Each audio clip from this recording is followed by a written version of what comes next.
I am the owner of a dilapidated inn.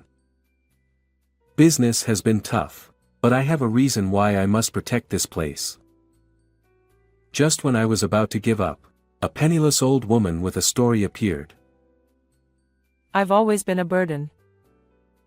Treated harshly by her son, she reminded me of my own grandmother. And with a single word from her, unbelievable changes began to happen at my inn. My name is Zach O'Neill. No customers today either, huh? The inn I run is in shambles. Hardly anyone would choose to stay here.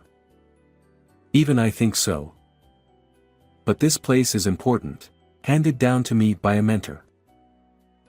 I want to protect this place with all my heart, so I continue to run the inn. That mentor was my high school soccer coach. In my childhood, I lived with my grandmother and mother. With my mother busy with work, my grandmother was always there for me. She cooked, bathed me, and stayed with me until I fell asleep. Wrapped in her warmth, I never felt lonely. However, in third grade, my grandmother passed away due to illness. Although my mother continued to work hard as the family breadwinner, we hardly spent time together. But thanks to my grandmother teaching me the basics of household chores, I managed fine. In my first year of high school, my mother suddenly passed away from a stroke. The coach, who took me in, let me stay in a room at the inn his father managed. After graduating high school, I left the inn and started working out of town. Then, at a soccer reunion 10 years later, I met the coach again. He told me he was about to close the inn he had inherited from his father after I left. Wanting to somehow keep the inn that had welcomed me in, I begged him to let me take over. It was on a pleasant autumn day, with a refreshing breeze, that I met the old woman named Barbara. Excuse me. While cleaning the entrance of the inn, bathed in the sunset, I heard a voice behind me. I turned to see a small elderly woman, probably around 70, standing there. "What can I do for you?" The old woman had good posture and wore neat clothes, carrying only a small shoulder bag, as if she was out shopping. Clearly, she wasn't a guest. I forgot my wallet. But I promised to pay later. Can you let me stay tonight? Well, sure. Her anxious expression turned to relief. Thank you. My name is Barbara. I was really in trouble. I remembered my grandmother. Though they didn't look alike, her gentle tone brought me comfort. I hurriedly put away the broom and showed her to a room. "You don't have much luggage." Barbara, with a sad expression, looked away. It's better to travel light. Sensing there was more to her story, I respected her privacy. She declined food, but I decided to eat dinner with her out of concern. With few ingredients available, I prepared a simple meal. You're young, but your cooking is quite gentle. Despite the simplicity, she seemed pleased. Barbara didn't talk much about herself, but listened to my stories with a smile, about my childhood, my mentor, and the inn. What's the concept of this inn?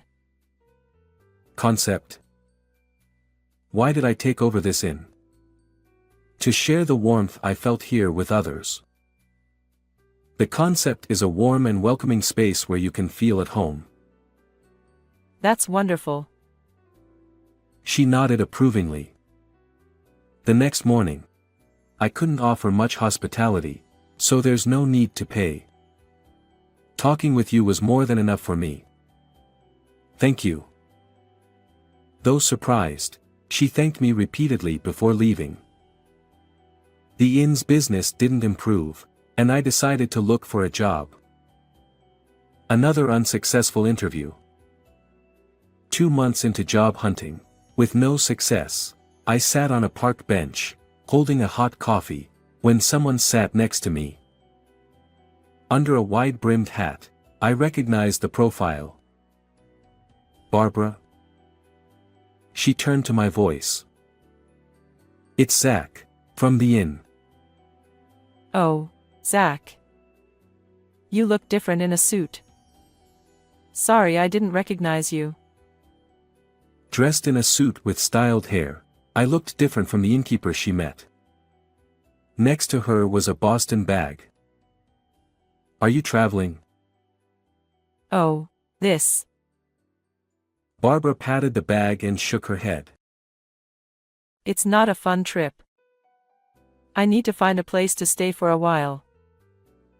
She sighed and looked sadly into the distance. "If my inn is okay, please stay as long as you need." Barbara looked at me with wide eyes. Thank you so much, again. She said, bowing her head apologetically. 2 weeks passed since Barbara started staying at the inn. To show her gratitude, she cleaned every corner. This shelf would be better over there. Her ideas transformed the inn into a much more pleasant space. One day, a luxury car stopped in front of the inn. A well-dressed man and woman got out, the man roughly saying, "Is an old woman named Barbara here?" The man, who seemed around his 40s, glanced disdainfully at the dilapidated inn. "Who are you?" "I'm her son, and this is my wife." Now that I looked closely, his nose and mouth resembled Barbara's. But unlike her warm demeanor, he was the opposite. "Can you keep her here? She's always been a burden." "I'll pay whatever it takes." What was he saying? Barbara was healthy and independent. Why did he despise her? Then the wife spoke up. "Barbara is just a nominal president. She travels and plays while we handle the office work. Honestly, I wish she would retire." Her eyes, behind sunglasses, were not smiling. "How can you talk about your family like that? Take care of her." Ignoring my protest, they drove off. How awful. I felt anger rising. I'm back. "Barbara, your son and his wife were here." I didn't know how much to tell her and hesitated. Understanding my unease, she began to speak. I'm actually the president of a company with many branches. Her company was not only in Japan but had offices overseas. When Barbara took over the company founded by her father, it was still a small business, but over the past 30 years, it has grown significantly. It must be thanks to her intelligence, initiative, and great personality. Lately, my son keeps insisting. He says I should retire and hand over the company to him. Barbara's face suddenly looked sad. She said that both her son and daughter-in-law used to work hard as part of the company and were kind to her. However, as the company grew, they became interested only in money and told her that if she didn't step down as president, they would throw her out. In fact, they have already kicked me out twice. Both times, you helped me, Zach. Barbara laughed sadly. I felt nothing but anger towards her son and his wife, who didn't value family. "You can stay here as long as you like, Barbara." Thank you. I wish I had a son with a kind heart like yours. Her eyes were teary. One day, a foreigner visited the inn. "Excuse me." Hearing broken English, I, who couldn't speak any foreign languages, panicked. Oh? You came. "Yes.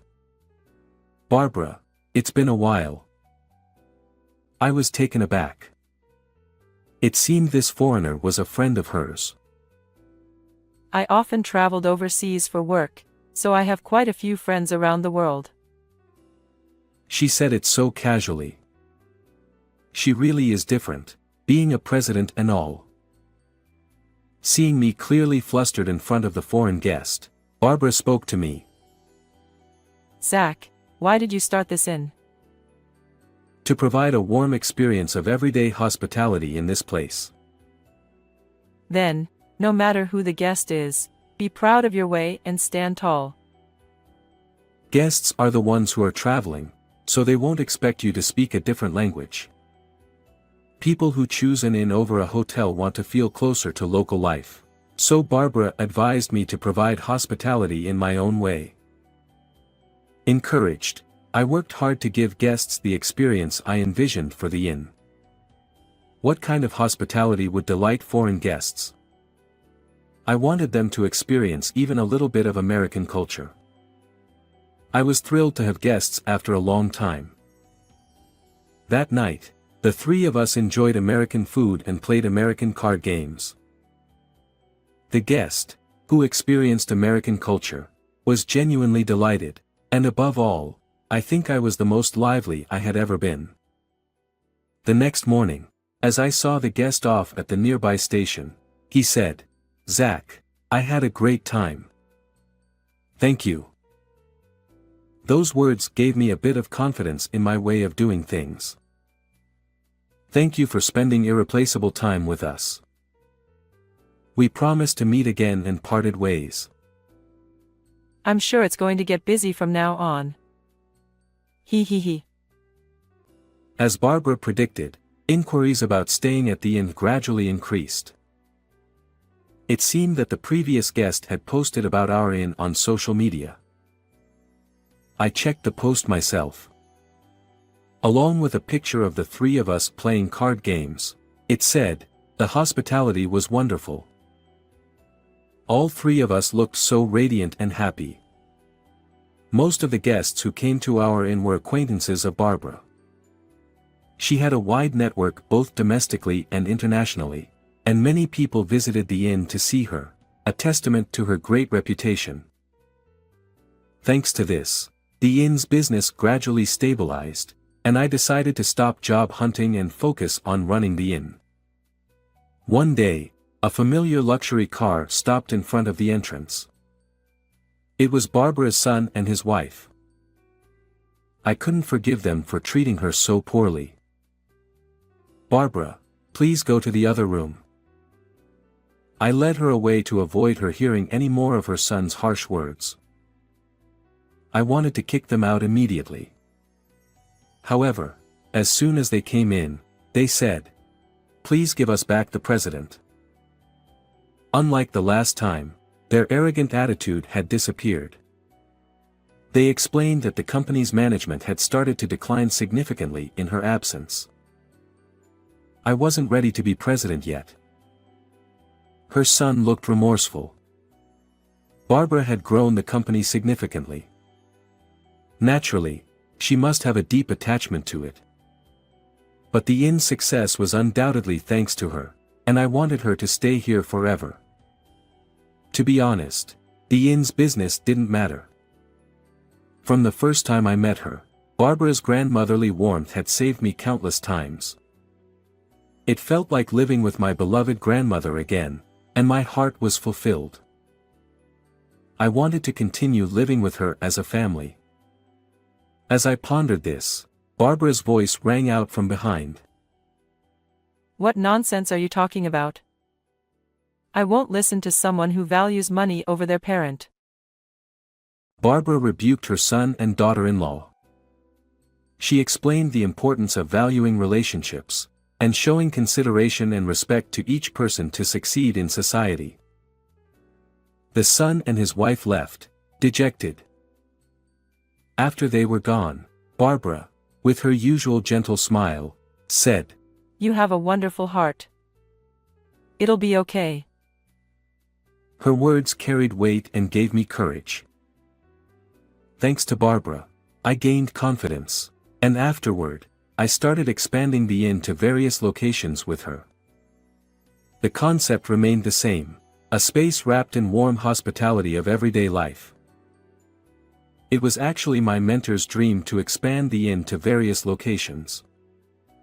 Although my mentor had already passed away, I was determined to fulfill his dream. Keeping what I learned from Barbara close to my heart, I worked diligently with conviction. However, when we decided on the 5th inn location, Barbara succumbed to pneumonia and passed away. On the inn's website, where Barbara regularly blogged, condolences from friends around the world poured in. She truly was an amazing person. I had always relied on Barbara. I wondered if she had really been happy staying by my side. Now, I felt a pang of regret. Zach, long time no see. Turning around, I saw the man who first posted about my inn on social media. We promised to meet again, remember? Thank you for coming. I shook hands firmly with the man.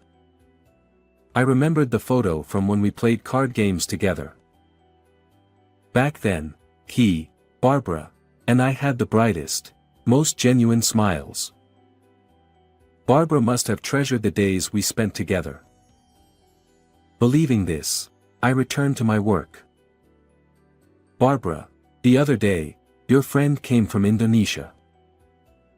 Today is August 3rd, the anniversary of Barbara's death.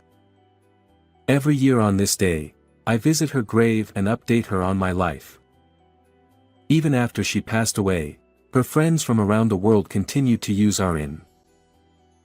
By the way, recently, someone asked if I was your son. I was so happy to be mistaken for her son. I told them that even though we're not related by blood, you're an important family member. They said that since we resemble each other, we must be family by heart. Barbara continues to live on in the hearts of her friends worldwide. Of course, she lives on in my heart too. I will strive to be like you, Barbara. So please continue to watch over me. Just like the bright summer sunshine, my future is bright and shining. How did you like this story? Don't forget to subscribe to our channel. See you in the next video.